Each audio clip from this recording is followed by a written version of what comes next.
So welcome guys. और आज का हमारा टॉपिक है ब्लड कलेक्शन ट्यूब के अंदर, जो कि है कि कौन कौन सी ट्यूब हम अपनी कलेक्शन के लिए यूज करते हैं और उसके अंदर कौन कौन से एंटीकोगुलेंट होते हैं। या तीसरा कि ट्यूब का सीक्वेंस क्या है, कि कौन सी ट्यूब में हमें पहले कलेक्शन करनी है फिर बाद में। तो सीक्वेंस भी जानेंगे इस वीडियो में।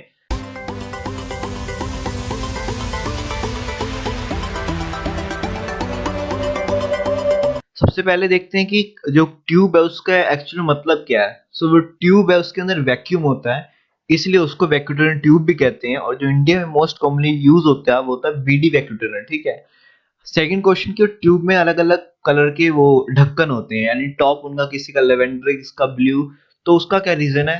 वो इंडिकेट करता है स्पेसिफिक एंटीकोगुलेंट जो कि उसके अंदर प्रेजेंट है, सो दैट कि हम पर्टिकुलर ब्लड टेस्ट के लिए स्पेसिफिक अपना एंटीकोगुलेंट वाली कलर चूज कर सकें, जो कि आइडेंटिफिकेशन हमको देता है, आइडेंटिफिकेशन के लिए यूज करते हैं हम उसको। ठीक है।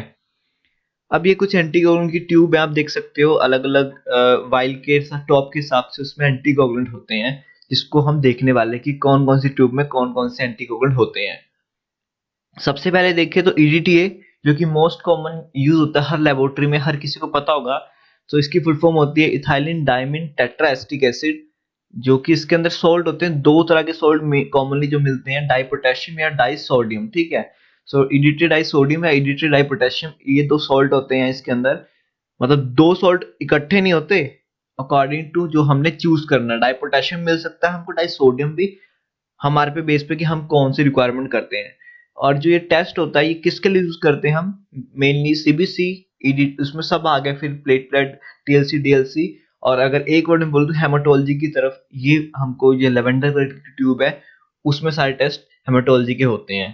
तो नेक्स्ट कॉमन ट्यूब है वो होती है सीरम की ट्यूब। इसके अंदर क्या होता है, अगर आपने देखा होगा ये ट्यूब के अंदर, तो अंदर सिलिका की कोटिंग होती है, स्प्रे टाइप किया होता है, जो कि कोएगुलेशन फैक्टर होते हैं जो हमारे ब्लड के अंदर, उसको बहुत जल्दी ट्रिगर करता है, एक्टिवेट करता है, जिसके बाद जो ब्लड होता है बहुत जल्दी क्लॉट होता है, फिर हमको सीरम देखने को मिल जाता है।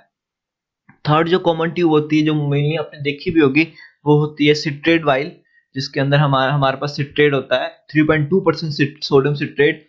ये वाइल कहाँ यूज होती है? ये होती है कोगुलेशन में, पीटी, पीटीआई, एपीडीटी, ये जितने भी फैक्टर हम डेफिशिएंसी चेक करने के लिए यूज करते हैं। वन वर्ड में अगर ये कहूँ तो ये जाएगी वाइल कहाँ पे? कोगुलेशन तरफ को। अगर सीरम वाली वाइल की बात करें वन वर्ड में, तो कहाँ जाएगी? बायोकेमिस्ट्री में, जितने भी बायोकेमिस्ट्री टेस्ट होंगे, एलएफटी, आरएफटी, यूरिया, जो जो भी होता है सब ये सीरम वाली वाइल वहीं जाती है। जो फोर्थ कॉमन वाइल होती है फ्लोराइड की वाइल, यानी जिसमें हम शुगर सैंपल लेते हैं अपना।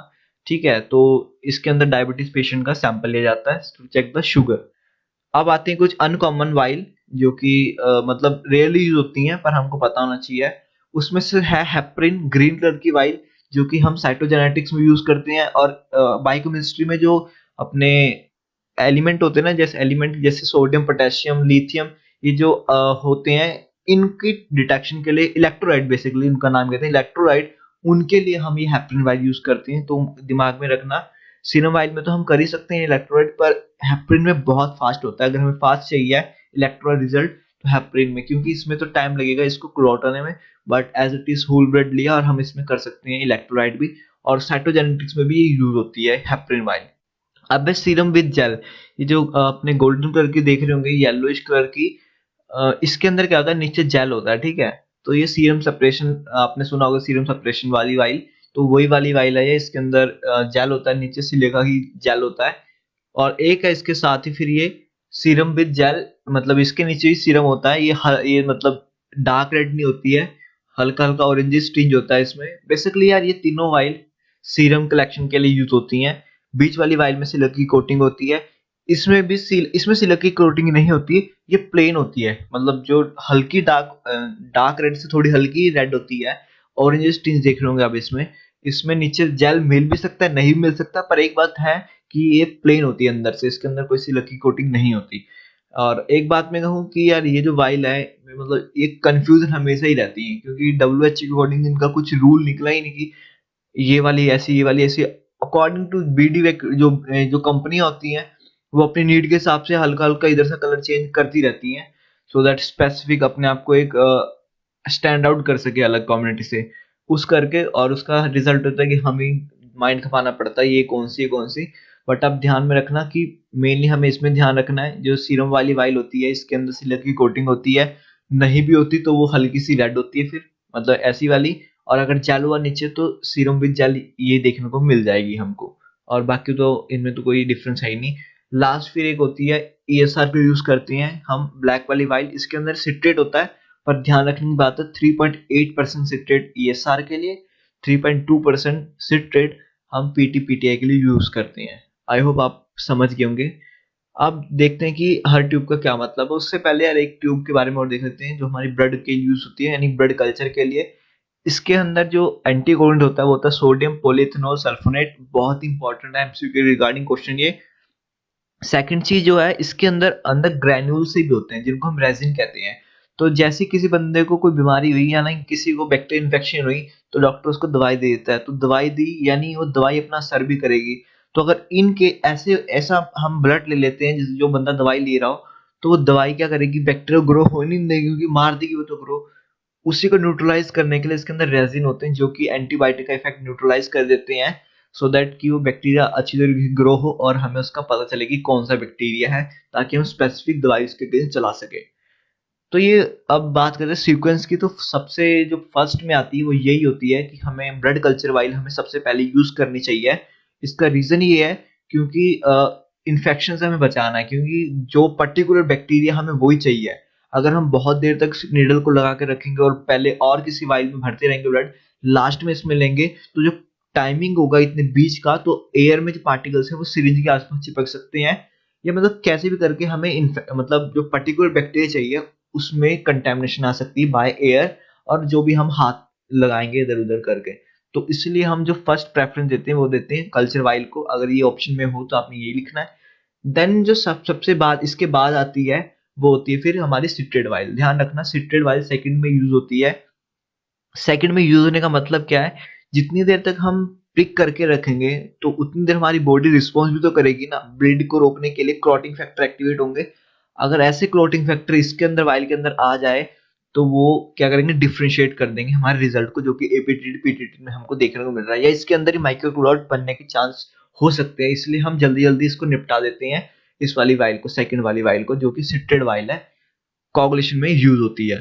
थर्ड वाली वाइल होती है हमारी सीरम वाइल। ठीक है, ये सीरम वाइल यूज होती है थर्ड में। ये ध्यान में रखना कि सीरम वाइल यूज होती है थर्ड में। अगर ऑप्शन हो जैसे कि फर्स्ट अपना स्काई ब्लू, देन सेकंड ये, तो फिर सेकंड में, तो मतलब समझ रहे हो ना आप, ये चूज करना आपने ऑप्शन कौन से है वहां पे।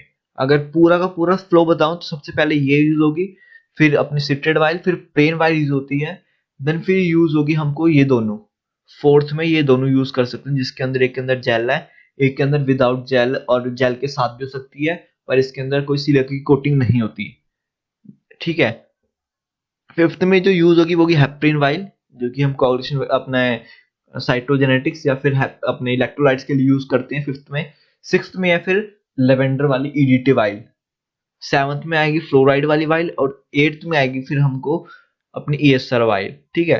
तो बेसिकली यार जो ऑप्शन के हिसाब से देखने वाली चीज होती है, और कई बार क्या होता है हॉस्पिटल में, अगर आप नेट पे सर्च करोगे या अपने हॉस्पिटल देखोगे तो वहाँ हल्का सा इधर उधर चेंजेस होगा। तो कई बार हॉस्पिटल अपने हिसाब से भी इसको मैनेज करता है कि उसका क्वालिटी कंट्रोल कैसा आ रहा है, अगर जहाँ पे प्रिसाइजली देखा जाए। क्योंकि अकॉर्डिंग टू WHO मैंने तो अभी तक नहीं देखा कि कोई स्टैंडर्ड उन्होंने किया हो कि ऐसा ऐसा होना चाहिए, बट फिर भी कुछ जो है मतलब PDF वगैरह में उसमें जो पर्टिकुलरली यही सीक्वेंस दिया होता है कि सबसे पहले हमको यही लेनी चाहिए कल्चर वाली, सेकंड में ये, थर्ड में सीरम, फोर्थ में फिर हमको लेनी चाहिए EDTA, फिर लास्ट में हमको लेनी चाहिए ग्रे वाली वाइल। बाकी जो एक्स्ट्रा रखी हैं ये तो कॉमनली यूज नहीं होती इसलिए एक्सक्लूड होती हैं, बट अगर आ जाए ऑप्शन में तो आप इस तरीके से इसको ठीक कर सकते हैं। ऑल द फिर मैं लास्ट में एक बात जरूर कहना चाहूंगा कि यार इसमें कुछ भी हो सकता है, मतलब एक आधा अगर आपको लगे यार ये तो सर तो ऐसे बता रहे हैं पर यह ऐसा है, तो वहां पे चांसेस ये हैं कि उनके हॉस्पिटल का इंडस्ट्री किस हिसाब से काम कर रही है। अगर आप अभी भी सर्च मारोगे गूगल में तो 10 तरह की आपको मिल जाएंगी, उसमें कहीं में कुछ डाला होगा पहले, कहीं में कुछ डाला होगा, बट अब अकॉर्डिंग टू अपने इंडियन में देखा जाए तो यार ये sequence flow most of laboratory में होता है। तो ये थी आज की वीडियो, अगर कोई क्वेश्चन हो तो पूछ लेना। और सेकेंडली टॉपिक यार सजेस्ट कर दो क्योंकि इतने सारे टॉपिक है, तो दिमाग में आता ही नहीं कि कौन सा हमको देना चाहिए। सो अगर आप सजेस्ट करोगे तो क्या होगा, इसमें थोड़ा फोकस करना इजी होता है। एंड थैंक यू ऑल यार।